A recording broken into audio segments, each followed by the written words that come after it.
Hey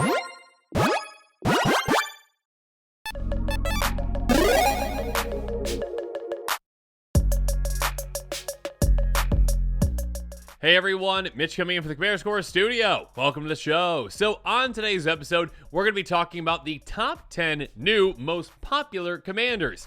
Now, these commanders are going to be coming from, well, March of the Machine, and also March of the Machine Commander, and also March of the Machine Aftermath, which I'm just going to call Mom in general, I guess. I don't know. Includes all of them. Some weird, like, small set, and then, like, Commander Precons, and then this. There's a lot of products coming out lately.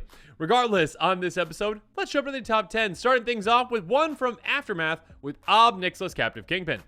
That's right, Ob is back and desparked apparently and stuck on New Cabana.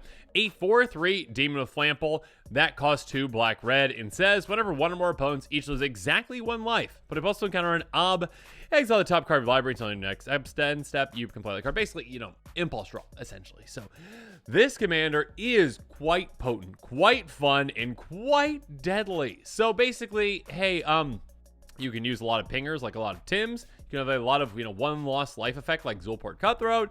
Or you can go infinite with, things like All Be One and just win the game. I mean, you exile your library, but you win the game. So, yeah, this commander can go in quite a lot of directions. Again, it can be quite deadly. Again, it can get to a good amount of power very quickly, becoming a 2-shot KO, maybe even a 1-shot KO if you want to go like a little Voltron kind of flavoring in there. Or you can go combo again, like I mentioned. But yeah, just providing you a good amount of power and also a good amount of, again, great impulse draw. Again, until your next end step, you can play it. So yeah, get those cards exiled and just start playing them. So yeah, Ob Nixilis, I'm not that surprised that it's in the top 10 right now. Currently 292 decks over the past week to its name. Again, numbers according to EDH Rec and what data that they are pulling. Moving on, let's move on to number 9 now, though. And we've got here Goro in Satoru. I love that name. A 3/4 Goblin Human for blue, black, red. Whenever one or more creatures you control that enter the battlefield this turn deal combination to a player, create a 5/5 red dragon spirit creature with flying. And by paying 1 and a red, creature control gain haste till of turn. This is a very exciting new commander. Currently 303 decks over the past week to its name. And this one is just, I like the flavor of it. It's basically like, hey, you know what? We're all about being aggressive. We're all about attacking. Get hasty things out. Get things that come into play tapped and attacking right away. And we're going to reward you with 5/5 dragons. Nice. And again, that's per each player. So even on like turn 3, you might be able to make 3 5/5 flying dragons. Also, this commander can just grant haste, which is nice. Again, for just 2 mana. Quite great. So yeah, I can see a lot of players out there being excited about this one. Of course they are. This one finished 9th again with 303 decks. That's a good amount. Moving on, we've got 8th place. This one is not surprising at all to me. Hey, you know what commander players like? Lands, drawing cards, Sultai in general. Zimonandina. Yeah, a great Sultai commander. 3/4 Human Dryad for black, green, blue. At least it goes about it in a different way, okay? Whenever you draw your second card each turn, target opponent loses 2 life. You gain 2 life. Some life gain in there too, and some draining as well. That's nice. It's going to happen quite a bit. Tap, sacrifice another creature, draw a card, and put a land card from your hand on the battlefield. Tap if you control 8 or more lands. Repeat this process once. So basically, even more draw, even more lands. There you go. Exactly what you want. So you can go landfall with this. You can just go, well, big mana. You can go, card draw with this. You can just go draining with this too, I guess, as well, if you really want to. But yeah, untapped shenanigans are going to be had with this. Fodder shenanigans are going to be had as well. A great amount of, ETBs, a great amount of LTBs you can really take advantage of too. Yeah, what's not to love about this Sultai commander? Currently at 335 decks over the past week in 8th place. Moving on. I was actually not that surprised to see this here, but quite excited that Slimefoot and Squee, they're so adorable, especially Slimefoot, are in the top 10 and 7th place with 341 decks to their name. A 3/3 Fungus Goblin, because that's the thing, that costs black, red, green. Whenever it enters the battlefield or attacks, you get a 1/1 Sapperling. You're going to need that Sapperling too, because by paying 1 black, red, green, sacrifice a Sapperling, return Slimefoot and Squee, and up to 1 other target creature card from your area of the battlefield, activate as a sorcery. Basically, you're going to want to get saplings in play. What you do with this on ETB or attack, you're going to want to get this in your graveyard. You're going to want to discard or just, tutor things directly in your graveyard. Then are going to be some massive creatures. Then you cheat them into play. Sunfoot and Squee are like, hey, buddy, come along with me. Okay, goodbye, Sapperling. Weep. And then, yeah, you get your giant things, especially giant things with ETBs. Have fun with that. Just a word of caution. Make sure you have other ways to make saplings as well, because the thing you don't want is, Slimefoot and Squee in your graveyard. and then your opponent like board wipes and all saplings are gone, and then you're stuck with your commander in your graveyard and then nowhere to go. So yeah, be careful with that. But yeah, 341 decks, 7th place. Congratulations, Slimefoot and Squee. Moving on. This one is not surprising me as well at all. This one is quite potent, quite exciting, and you can take it in a couple of different directions. For Mazblight Varesco, 6th place, 347 decks to its name. 3 for Phyrexian Cat, because that's the thing that costs 2 white, black. Whenever you cast a Phyrexian creature or artifact spell, incubate X, where X is that spell's mana value. And again, as a reminder for incubate, create an incubate token with X counters on it, and pay 2, transform it. It transforms into a 0/0 artifact token, basically. Artifact token, artifact creature. You know what I mean? Basically, hey, you know what? Just start casting a bunch of, well, Phyrexians, if you want to go Phyrexian Tribal or artifacts, or a combination of both, and make a bunch of potential creatures. On top of that, beginning of each end step, if a Phyrexian die to your control, proliferate. So get even more counters on all those incubate tokens. Have fun. Again, you can go Phyrexian Tribal, which a lot of people are loving lately, or artifacts, which can be broken, or again, a combination of both if you really want to. A very exciting commander, one that can be incredibly potent, and yeah, just a very exciting thing to build around. 347 decks, 6th place, congratulations. Moving on. At 5th place, at 410 decks, we have the Monstrous, the incredible Thalia Primal Conqueror. 7/7 Elder Dinosaur Trample for 7 mana. The ETB is incredible. Here we go. ETBs. Each player exiles cards to the top of the library until they exile another card. Cast them for free. Oh my goodness. Okay, so basically, you're like, hey, you know what? Atali previously was on an attack trigger. Let's just do this on ETB now. So get into play, get a ton of value out of it. If you've got, blink effects, ways to, get it back out of your graveyard, potentially ways to copy it. In red, you've got temporary copies. You get to use and abuse this an absurd amount. If you're playing against an opponent's clone deck or blink deck, they are done for. They are just like, oh, you hit another clone, didn't you? Okay, you get that ETB. Oh, you hit another blink effect, didn't you? Okay, you get that ETB. Yeah, Panharmonicon's going to do a lot with this kind of a commander. Oh, and we're not done yet because you can transform it for 10 mana or, 9 and 2 life. But you're in a green deck because this is green as well. You've got access to ramp. Switch over to Atali Primal Sickness. Are you down with the sickness? Are you disturbed? That's a reference. Anyways, 11/11, Trample Indestructible. When it deals counter to a player, they get that many poison counters. Basically, Blightsteel Colossus in your command zone, but transformed out of your command zone. Yeah. Gross. An 11/11, just a one-shot can take out anyone. And of course, if you give double strike, it's going to be basically impossible for us to really stop. Or evasion. There we go, evasion. It can also do that as well. So yeah, Rogue's Passage is going to be your best friend. Again, 410 decks. Not surprised there either. Both sides are incredible. Moving on. Oh, gross. Okay. 4th place. I'm scared of this commander. I gotta be honest. I'm very scared of Shalai Halar. Oh my goodness. This is a powerful commander. Pretty OP.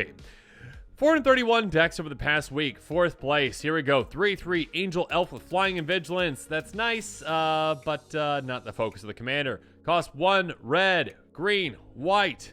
Whenever one or more +1 counters are upon a creature controls, Shalai Halar deals that much damage to target opponent. Okay. So, this goes infinite with an absurd amount of things. I mean, just this plus one other card in a couple of instances just wins you the game. Basically right away. I mean, you need, any kind of damage. But yeah, this is a flyer. You can get through an opponent. Basically, hey, you win just by doing that. Or even if you're not going infinite with this, it's incredibly easy to go wide. Just make a bunch of tokens. There's plenty of ways to do it. There's a lot of ways to do it. Like, call the Coppercoats. Immediately make, 20 tokens. And then there are plenty of ways to get a single counter on every one of your creatures. Plenty of ways to do that. You do that, and you just take out an opponent, essentially. I mean, or take out, half their life. But just basically probably take them out. They're probably damage doublers as well. Damage triplers, maybe even. My goodness. It does not take any effort at all, really, to just make an incredibly powerful deck with this and to take out all your opponents. I mean, if you make, this have, maybe, I was going to say toxic, but Infect. Infect is the one. That's just a one-shot KO basically on anyone, most likely. If you make this up lifelink, you're just going to pad your life total an absurd amount. Yeah, this is a gross commander. Can be built, again, combo or not combo, it doesn't matter. It's just gross. 431 decks. I'm scared. Next up, let's move on to one that I am less scared of, but still scared of. We've got Thalia and the Get Rog Monster at 3rd place, coming with 520 decks to their name over the past week. 4/4 Human Frog. First strike, Death Touch. 1 white, black, green. You may pledge to land of each of your turns. Nice. Creatures and basic lands your opponents control into the battlefield tap. Nice. And then also whenever it attacks, you can sacrifice creature land, draw a card. So first strike Death Touch basically means that your opponents aren't going to be able to take this out in combat, pretty much unless they have an indestructible creature or they're willing to block with 5 creatures, 4 of which they will be losing, and they better have one that can actually take this out still. On top of that, you get free lands, free additional lands on your turns. Now you gotta actually get them out of your hand, sure, but you're building your deck properly to get lands in your hand. You're building your deck, to be able to just play additional lands a lot. Have fun with that. Bounce lands also can just help you essentially just infinitely, not infinitely, but again and again and again with like landfall triggers. So you can build this landfall specific if you want. You can go hate bears with it because again, this is a great hate bear effect. You can go value out of it. You can go like aristocrat sacrifice out of it as well. There's a lot of fantastic directions you can take this commander, which is quite potent. Yeah, not surprised that this one is popular, especially because, again, Goro is back and he's so cute. I mean, he wasn't really that cute last time. He's a little cuter this time. He looks ferocious. Still, like, look at those teeth, but, like, still, like, hey, it's a frog. Cute. Anyways, moving on to number 2 with a ton of decks over the past week. 563. The Jelly Bean, the big bad Jelly Bean, has gone from 1 color to 2 color to 3 color to 4 color, now all the way to 5 color. And this little twist on it was quite fun. With a Phyrexian black mana. Hot wizards. So cute. Okay, so Wooburg, but with a Phyrexian black in there. 4/4 Phyrexian Elemental, Omnath, Locus of All. If you lose unspent mana, the mana becomes black instead. Kind of like Crewfix, but yeah, instead of being colorless, it is black instead. Oh, goodness. So basically a giant mana storage facility for you. On top of that, at the beginning of your pre-combat main phase, look at the top card of your library. You may reveal the card if it has 3 or more colored mana symbols in its mana cost. If you do, add 3 mana in a combination of colors and then put in your hand. If you don't, reveal it, put in your hand. Basically, again, keep in mind, this doesn't have to be like 3 or more colors. It is 3 or more mana symbols, 3 or more colored mana symbols. So, basically, like Blue Sun Zenith. That's a good example. That one will work too. Which, again, giant X spells like that can be quite fantastic. And when it comes to 3 color X spells, build as well to anyone? Yeah. So, this commander can store your mana, give you mana, and give you card advantage. And it's 5 color. What's not to love about that? Yeah, a lot of players are excited about this one. I already built a Villainous Wealth deck around it, of course. Yeah, big Jelly Bean. Finally, everyone's excited for it. The 5 color Jelly Bean. Maybe we'll get a 6th Omnath. Maybe like Omnath loses all colors and then it's like, I'm unphyrexianized. No, I'm colorless for some reason. I'm weird like that. I'm just now colorless and I'm going to go back through the cycle again. There you go. So, I'm sorry, Omnath. I didn't mean to call you weird. You're just different, being Phyrexianized now. Anyways, the final one. The number 1 commander over the past week with 756 decks to its name. Not too surprised here. Siddhar Jabari of Zalfir. Eminence is back. Wizards, what are you doing? I mean, it's only Knight Tribal, but still, Knights have a decent amount of support now. And Wizards, Eminence, it's just an annoying mechanic. It really is. It's infuriating. That player over there gets value right away for just having their commander. They have to do nothing at all. Why? I don't like Eminence, if you realize that. 4/3 Human Knight for 1 white, blue, black. Blue, black. There we go. Eminence. Whenever you attack with 1 or more knights, if Siddhar Jabari is in the command zone, well, it's your commander, or on the battlefield, draw a card, discard a card. Basically, unless this is in your graveyard or in your hand, which every opportunity you get, you can be like, nope. Essentially, you're always going to be able to get its Eminence trigger. Again, great additional just free value for just having your commander. And yeah, just basically a looting effect, but one that works incredibly well with this commander. First strike, flying. The first strike is very, very cool with this. When deals counter to a player, return target knight creature card from your graveyard to the battlefield. Again, the first strike damage will happen first before your other creatures are going to be hitting. So if you have any ETBs out of knights, you get those first, including like maybe a pump effect or something like that. Keep that in mind. Double strike also works with this as well quite well. So you can get that twice. But yeah, be able to get knights into your graveyard with that Eminence, be able to get them back out for free, essentially, with this evasive first striker. Yep, Knight Tribals become quite popular now, thanks to this. A lot of knights have been coming over the years. More are probably going to be coming with, the Wilds of Eldraine and stuff, and such. So, yeah, Siddhar Jabari, congratulations on your first place finish over the past week. 756 decks to your name. Very impressive, especially when you beat out the Jelly Bean as well. So yeah, that's the episode, though. I hope that you enjoyed it. Let me know in the comments what your thoughts are on these commanders. Which ones do you think should be up there? What should be a more popular commander than it is? Which ones shouldn't be as popular as they are? Let me know in the comments below. And of course, as always, thanks again and have a good one.